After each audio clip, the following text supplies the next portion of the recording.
பக்கத்தில் கம்பம் தான். ஸ்கூல் சொல்லினா எஸ்சிஎம் ஸ்கூல். எனக்கு மேக்ஸ் அவ்வளோ நான் ஸ்லோ தான்.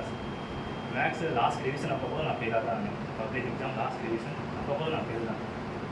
சார் சுற்றி வீட்டில் எங்கள் மம்மியை கூப்பிட்டு பேசுகிறாரு, எப்படியாச்சும் படித்தா தான் பாஸ் ஆகுவேன், மேக்ஸ் மட்டும் வர மாதிரி மற்ற சப்ஜெக்ட் தான் படிக்கலாம் அப்படின்னு. எங்கள் மம்மி கெஞ்சி கேட்டு தான் எனக்கு சேர்த்துருக்காங்க. எப்படியாச்சும் போகிறேன் சார், எனக்கு படிச்சுடுவான். என்னை அவர் நைட்லாம் அவர் கூடிய உட்கார வச்சு ஹாஸ்டலில் மேக்ஸ் எக்ஸாம் லாஸ்ட்டு 3 டேஸாக நைட்டு காலையில் மார்னிங் 4 மணி நைட்டு 11 மணி வரையும் படிச்சு மறுபடியும் காலையில் 4 மணிக்கு அவர் என் கூட எழுந்திரிச்சு அவர் எனக்கு சொல்லி கொடுத்தாரு.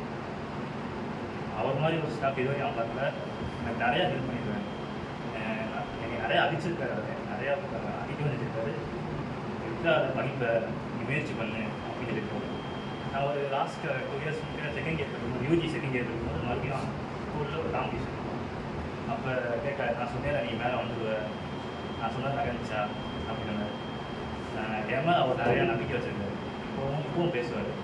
இப்போ என்ன பண்ணிட்டு இருக்காரு, இப்போ எம்காம்சிஏ பண்ணிக்கிறேன் சார், குரூப் 2 ட்ரை பண்ணிக்கிறேன் பாரு. உன்னை அன்றைக்கி நிறையாவது சொன்னாங்க, நான் அவனை என்கரேஜ் பண்ணேன். நீ மேலே வந்துட்ட பாரு, உனக்கு இன்னும் முடியும், நீ மேலே வருவ, நீ குரூப் 2 ட்ரை பண்ணுவ, நீ ஆஃபீஸர் ஆக வந்துவிடாது, நம்ம ஸ்கூலுக்கே நீ சீஃப் கெஸ்ட் ஆகுது அப்படிலாம் சொல்லுவேன். என் ஃபேமிலியில் இதுவரையும் என்னை அப்படி யாரும் என்கரேஜ் பண்ணதில்லை. அவரை எப்பயுமே மறக்க மாட்டேன். அவருக்கு நிறைய அதிகம் கொஞ்சம் கொஞ்சமாக அதிகம். எங்கள் வீட்டில் என்ன அதிகம் அதெல்லாம் எனக்கு நிறைய அவருக்கு அதிகம். என் கிளாஸ்லேயும் நிறைய அதிகமாக தான் மேக்ஸில் பொண்ணு ஃபெயிலாக இருந்தாங்க. ஒரே இருக்கிற பப்ளிக் அப்போ தான் பாஸ் ஆகிடும். பப்ளிக்கும் அது மாதிரி ரீசன் தான். மேக்ஸ் நான் பாஸ் ஆக மாட்டேன். ஆனால் இப்போ வந்து மேக்ஸ் கொடுத்து படிக்கிறது பிகாம் பேங்கிங் முடித்தேன். இப்போ எம்காம்சி இப்போ பரவாயில்ல போயிட்டு இருக்கு. ஏதோ பாஸ் ஆகிடுது. அவர் பேர் ஜான் பிரதோஷ். அவர் தான் இருந்தாங்க.